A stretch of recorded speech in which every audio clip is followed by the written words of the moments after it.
Hey guys, what's up out there in YouTube land? Just making a quick little intro for my video that you're watching about the comparison between the two cameras, the X-A1 and the X-T1.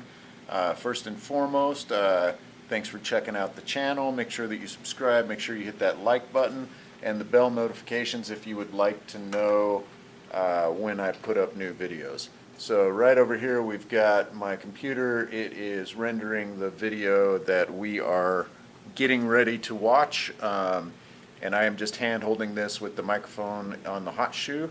Amazingly enough, it's still quite usable. I can still see how I'm framed. I can still see the second counter knowing that it's actually functioning. So it works pretty good. But I wanted to let you know that my X-T1 cut out during the filming, which is a problem. You know, not being able to see the screen, I didn't know it had happened until I went to edit, so I didn't get as much footage out of it as I was hoping to, but I did get enough to be able to show you the quality difference, and you will see a big difference, a really big difference. So hopefully you guys enjoy the video, and here we go. Hey guys, welcome to Finding Truth. This is the channel on YouTube where we are trying to figure out what type of professional quality video and photographs you can get for the least amount of money by buying older camera bodies or newer models that are lower on the line, and how that compares to the older camera bodies. So today I'm going to give you all a direct comparison between the quality of the video on the Fujifilm X-T1 versus the Fujifilm X-A5. Now, the X-A5 is a 4-year newer camera, and it's much less expensive option. The modern version of the X-T1 is the X-T3, and it is priced right around $1,500 right now. It would outperform the X-T1 drastically in video quality. However, for $1,500 for a new body, it's just simply not an option for me currently. Maybe it will be in the future. The X-T1, although is a very quality, professionally built camera with weather sealing, the body is stable, it's a chunk of metal. The X-A5 in comparison is more plastic and not weather sealed. It's not going to handle the hardcore environments that you might be able to put an X-T1 in comparison. So let's see, hopefully you'll be able to see in this direct comparison the difference in the video quality between the X-A5 and the X-T1. I have both cameras set up to shoot this, one on my right, one on my left. I'll use the audio from the X-A5 through the Nikon ME1 microphone. It's a nice little microphone that costs maybe $90. You can get cheaper microphones that probably function just as well. Nikon tends to put a premium on stuff when they put their name on it. And in the X-T1, I will be using the audio straight out of the body. Now, sometimes you may be seeing video from the X-T1 and hearing on the microphone from the X-A5, simply because I believe it will be better audio quality, but we will see. Kind of fun doing the direct comparison. I haven't done this yet. So let's see the setup on these two right now. I have the 35mm f2 mounted on the X-A5, and I have the 18-55 mounted on the X-T1. The 18-55 tends to track a little easier than the 35, so I wanted to put it on the body that has a harder time with tracking. If I had two of the same lenses for the Fujifilm lineup, I would put that lens on these to get a direct comparison. But just so that you know, the 18-55 is shooting at 18mm, which means it should probably be at f2.8, but I'm not sure if I have that set or if it's set to do it automatically. So I'll have to see what that comes out at. On the 35, we are shooting at f2 right now, and at 1600 ISO on both cameras, because I am in a semi-low light situation here in my shop. There's no direct light on me, so that's something to keep in mind. So I'm going to turn right now the X-T1, And here we have video from the X-T1 shooting at 1080p and 24 frames per second. One of the major problems is that I have not been able to see the screen from the back while I'm shooting. So I have no idea if it's actually tracking my face. I don't know how I'm framed in the image. I don't have the slightest idea how this looks while I'm shooting it until I edit it. Maybe it's going to be horrible, maybe it's going to be good, maybe I'll be out of focus, maybe not. So it's possible that the camera has decided to focus on something odd in the background instead of actually on me. If it does that, that'll give you an idea of what I'm talking about. It'll probably be searching back and forth quite often throughout the video. I do have face detection turned on, so it should pick up my face. In practice, it's about 60% accurate, and that's a frustration to me. It's also not as clear as the X-A5 due to a newer processor and a newer chip. I believe we'll be able to see directly. And here we have the X-A5 at 1080p, 24 frames per second, also set at 1600 ISO.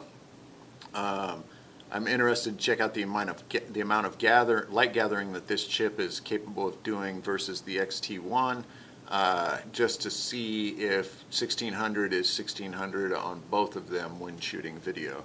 It's possible that it's not.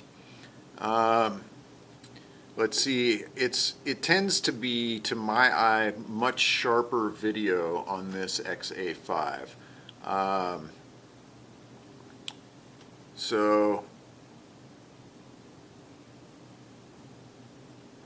Sorry, I got lost on my notes here. But yeah, it tends to be quite a bit sharper, as I've stated in the past. The chipset is newer, but all the settings are the same. The X-T1 seems to have a harder time with glasses in face detection. So I've had them on this whole time, and the X-A5, every time I look up, appears to have my face in focus. It's a little hard to tell from this distance, but it appears that it does. So I'm going to take off my glasses, and here on out in the video, well, I can't do that. I simply can't do that because I can't read my notes from this far away. So I guess I have to leave them on.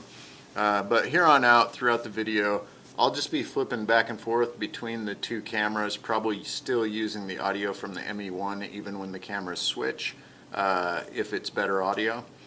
But while I'm doing that, so that you can see the comparison of the two, I'll give you guys an update on the Samyang 85mm 1.4. This lens has been one of the ones that I've used probably the most, even though it is a manual focus lens. I've actually really enjoyed trying to up my chops on manual focus. That is a challenge for me, and it has been very enjoyable. So let's first talk about the sharpness of the lens, because that's one of the things that Fujifilm lenses are really well known for, is that almost every single one of them is very, very sharp, even the kit lenses. So the Samyang was no exception to this. It is actually a very, very sharp lens at everything from f2 and up. When you drop down into f1.4, that sharpness gets actually considerably soft. I can live with that because f2 is a wonderful area to shoot at. And if I absolutely 100% need that f1.4, I'm probably turning up my ISO anyway, which means I'm going to have noise in it. It's not going to be as tack sharp. It's probably not going to bother me. So if it's an emergency where I got to get the picture, that'll probably work. It'll probably be okay. So the color rendition on the Samyang so far has been very, very nice. I've actually really enjoyed the color rendition. There tends to be a touch of added green to the image. Now, to some people that would be horrific to have any color added to the image by the lens, but the reality is all lenses do add some type of color fringe to, or color overlay to the images, because you are going through glass. This one just happens to be a little bit green to my eye. This creates a very specific look that when I see a picture that was shot with that lens, I'm aware that it was shot with that lens. It also has a nostalgic feel to it, in my opinion. I'm not quite sure why that is, but maybe old film had a little bit of a green tinge to it, or a specific older film. I'm not quite sure, but it does have a nostalgic look to it. I'm not sure how else to describe that little bit of color shift. But if anybody out there has actually used that lens extensively and has seen what I'm talking about, feel free to comment below and put it in your words. Let people know how you would describe it, because it's kind of hard to describe. It doesn't sound pleasant when I say it, but it does have a green tinge to it, and I like it. So what about focusing? It's not at all hard with a manual lens, especially when you're using the focus peaking that's built into these Fujifilm cameras. The focus peaking is really, really nice. It gives you a 10 times magnification so that you can really make sure that you nailed that focus. It can be difficult to know that you have nailed the focus if you actually skip the process of using the focus peaking. So when you're shooting action or something, you just got to get it nailed. It makes it a lot more difficult, and as we all know, manual lenses are not the preferred choice for action anyway. That being said, I have taken that lens out to my nephew's football games, and I've shot video and I've shot photographs of action, and I've been fairly accurate with focus. Certainly not perfect, but fairly accurate, and it's super enjoyable. If you want one of these lenses, be sure to spend some time with it practicing focus following before you go to any kind of big event that you really want to save the pictures of. Because if you miss that shot that's most important to you, you're going to be really upset, and you'll probably blame the lens for being manual focus, even though it's you that's behind the lens controlling the focus. It's easy to blame the technology when it doesn't have it. So that's something to keep in mind. If autofocus is an absolute necessity for you, I would recommend taking a look at the Viltrox 85 1.8 that is autofocus. I have not personally used one yet. I'm not even sure if they've shipped yet. It's a brand new lens that just looks phenomenal. All the reviews I've seen, it looks very, very sharp, looks like it has great color rendition, and it's quick and snappy on the autofocus. So it might be a great option, and it's only around $360, so it's not that much more expensive to get the autofocus motors built in. Now also keep in mind, when they did that, they had to back engineer or reverse engineer the software that controls the autofocus, and so they will be doing updates along with the updates on the camera, which means you may lag behind on a couple of updates while they're trying to back engineer the new update to get the focus to work properly. That could be a problem. It could be a problem if they stop updating the firmware as well. We don't know. It's a new company, so we don't know how well they will maintain that, but hopefully they will. Now, what about the build quality of the lens? The build quality reminds me of old school Nikon lenses, the ones that are rock solid, built like a tank, manual focus, all metal. They're just wonderfully built lenses. This reminds me of those lenses, and I really enjoy using it. It's almost all metal and weighs a lot, so if you need compact and light, this may not be the lens for you, and the Viltrox would not either. It's also a very heavy lens. But if you need your camera to double as a self-defense weapon, this lens and the X T1 could be used to pound nails into wood. Disclaimer: I do not recommend trying that. Do not try this at home. But they really, really could. The price is the real attraction. At $239, it just seems like a no-brainer for most Fuji shooters that are on a budget like myself. So that being said, that's kind of my update on that 84, or on the 85 f1.4. I haven't had any situations where I felt like it was lagging or I felt like the image wasn't sharp enough. In fact, every time I've used it, I've been incredibly impressed with the sharpness. I think you will be as well. So keep that in mind. If you guys have any questions about that lens, make sure that you write your question down below. I'll be happy to answer. I try to reply to all comments and messages.